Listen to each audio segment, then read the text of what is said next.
Viral. Ian Gueldo katakan, syahadat manusia sama dengan syahadat burung beo, akan tetapi dibantah oleh Dr. Buya Arasi Hasyim. Bersahadat artinya bersaksi. Lalu apa yang kamu saksikan saat kamu bersahadat? Dan kemudian, apakah kamu sudah bisa disebut bersaksi, padahal kamu tidak menyaksikan apa-apa dan tidak menyaksikan siapa-siapa?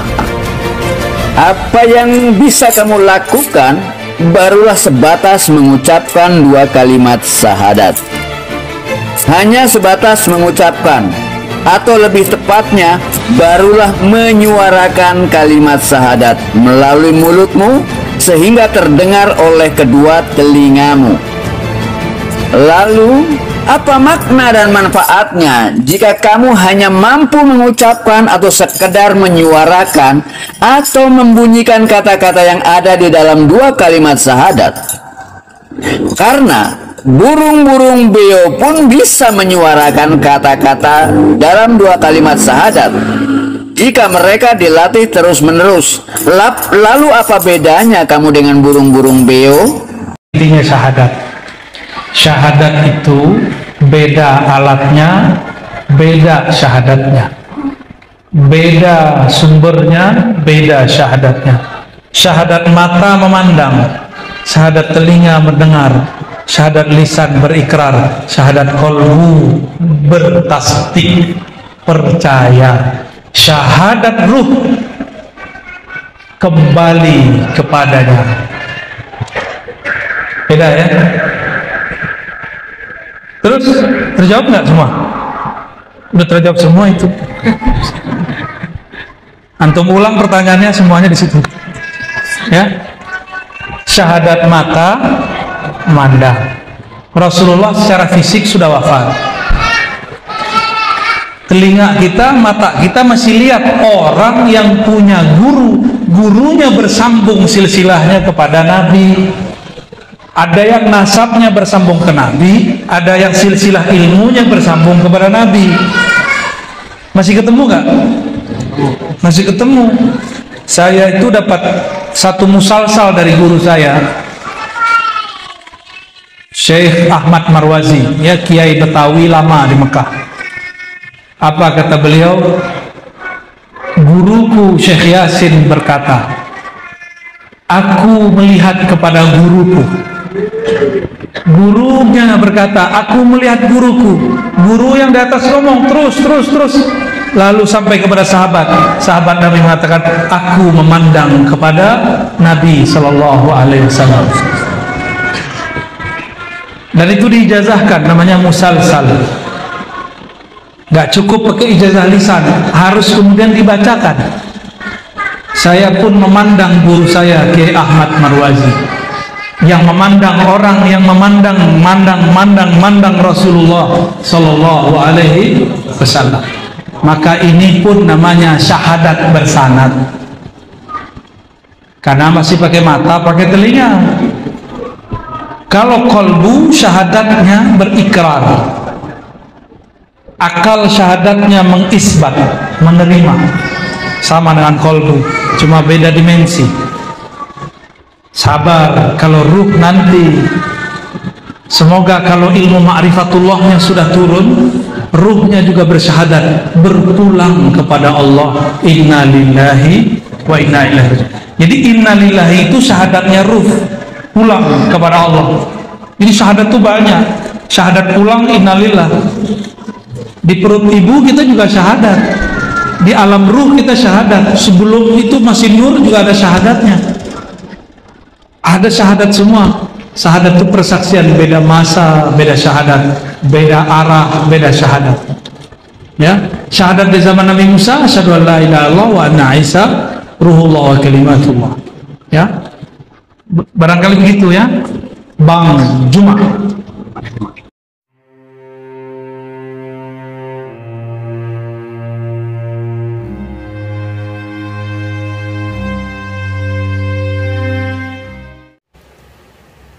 Assalamualaikum warahmatullahi wabarakatuh.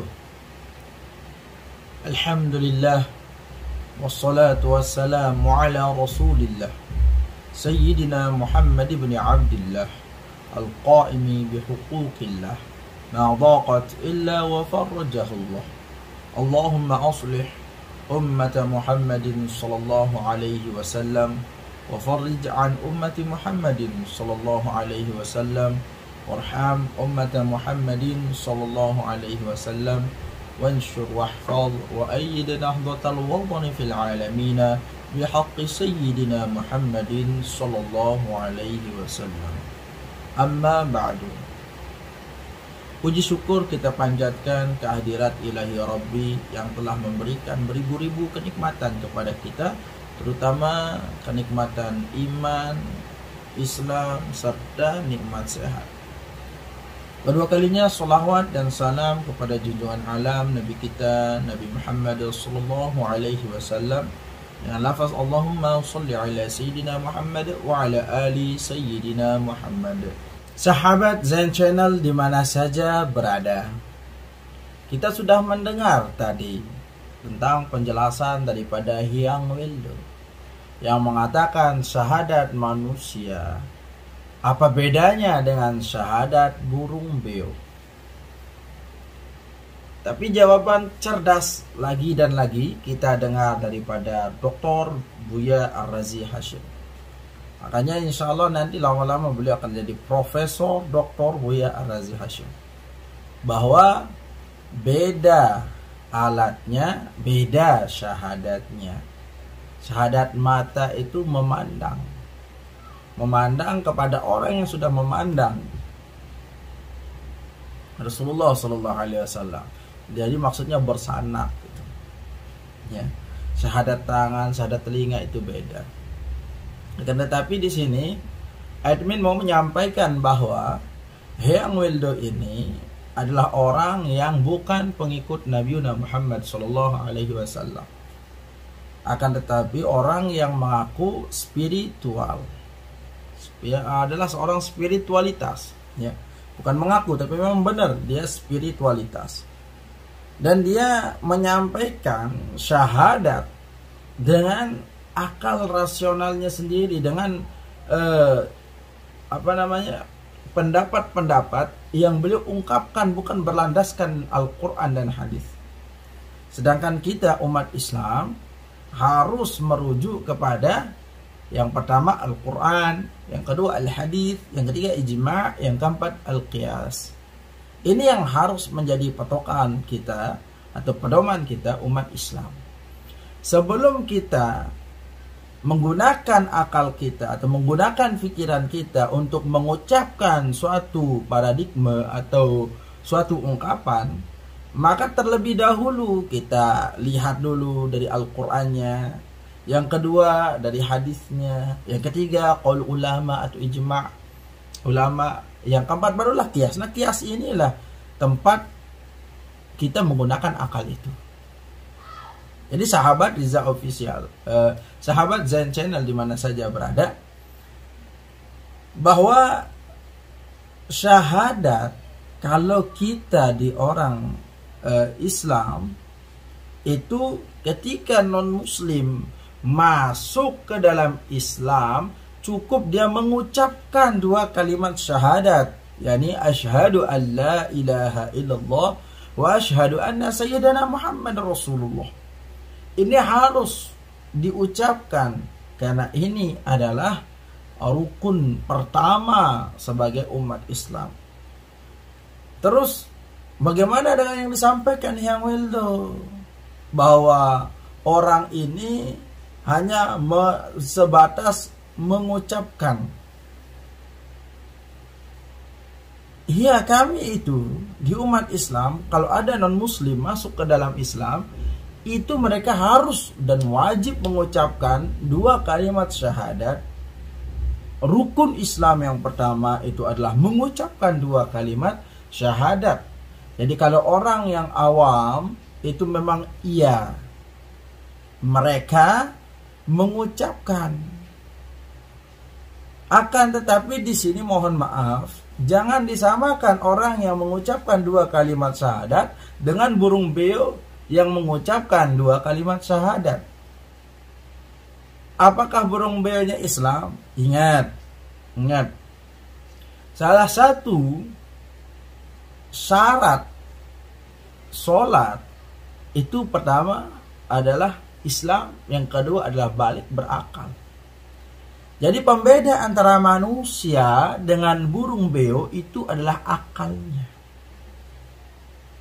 Jadi apakah burung beo yang mengatakan asyhadu an la ilaha illallah wa asyhadu anna Muhammadar Rasulullah, burung beo itu otomatis Islam? Ingat, burung beo tidak akan disiksa.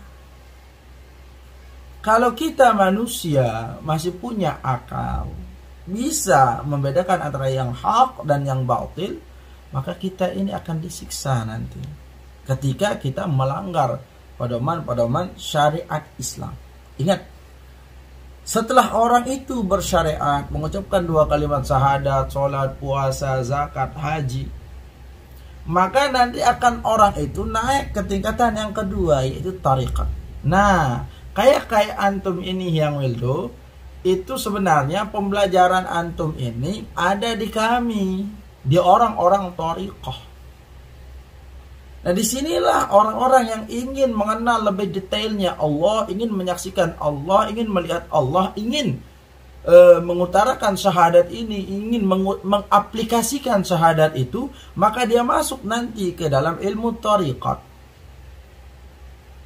Setelah dia bersyariat secara sempurna dan bertarekat secara sempurna, maka disinilah dia akan mendapatkan hakikat. Hakikat itu bagaimana? Hakikat itu ibaratnya gini. Kalau orang syariat memandang dunia ini dengan pandangan mata, dan orang syariat itu mengatakan dunia ini ada. Dunia ini ada karena jelas bisa dilihat. Akan tetapi orang yang sudah mendapatkan hakikah, kebenaran, maka orang itu mengatakan bahwa dunia ini hanya fata morgana. Dunia ini tidak ada. Yang ada itu hanya Allah. Hatta ente itu nggak ada yang Wildo. Nggak ada. Semua ini tidak ada. Dunia, manusia, burung beo, hatta antum yang Wildo itu tidak ada. Itu secara kajian daripada hakikat. Nah, akan tetapi orang itu by proses. Tidak semerta-merta orang itu ketika baru mengenal Islam langsung kita berikan ajaran atau kita berikan pelajaran yang tinggi. Tidak bisa. Kita ajarkan mereka dulu tata caranya bersyahadat. Kemudian kita ajarkan dulu bagaimana tata caranya sholat yang wajib jadi rukun. Dan yang ketiga kita ajarkan bagaimana tata cara puasa, zakat, dan haji. Dan terutama sekali bagaimana tata caranya menutup aurat. Aurat laki-laki itu ma baina suratihi wa rukbatayhi. Aurat laki-laki itu di antara apa saja yang berada di antara pusat dan lututnya. Jadi pusat ke bawah itu adalah aurat. Lutut ke atas itu adalah aurat kita sebagai laki-laki. Nah, ini juga yang kami umat Islam kurang sependapat dengan Hyang Weldo, karena Hyang Weldo tidak menutup auratnya. Sedangkan jelas dia menyampaikan sebuah hakikatul Islam. Dia menyampaikan sebuah pendapat yang bagi kami di umat Islam memang wow, amazing. Yang kalau kami yang bagi orang yang sudah mengkaji hakikat itu, yang mengkaji tarekat itu, apa yang disampaikan Hyang Weldo itu sangat wow. Akan tetapi seberapapun tinggimu Hyang Weldo, seberapapun hebatmu, seberapapun alimmu, seberapapun pintarmu, engkau tidak akan pernah mengalahkan kepintaran dan kehebatan sang baginda Nabi Muhammad SAW.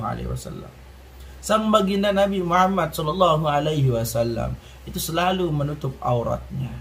Maka marilah kita sebagai umat Islam, bukan saya menjadi provokator ya, akan tetapi marilah kita umat Islam berpikir lebih jernih lagi dan lebih cerdas lagi untuk memilah dan memilih kajian-kajian. Ya, jangan semuanya kita ambil. Terutama kita umat Islam. Kalau kita melihat sesuatu itu janggal dari syariat Islam, segeralah bertanya pada kiai bagaimana dan bertanya kepada tuan guru bagaimana ini. Nah, itu ya. Sekian dari saya Zain, admin Zain Channel. Wallahul muwaffiq wal hadi ila sabilir rasyad. Assalamualaikum warahmatullahi wabarakatuh.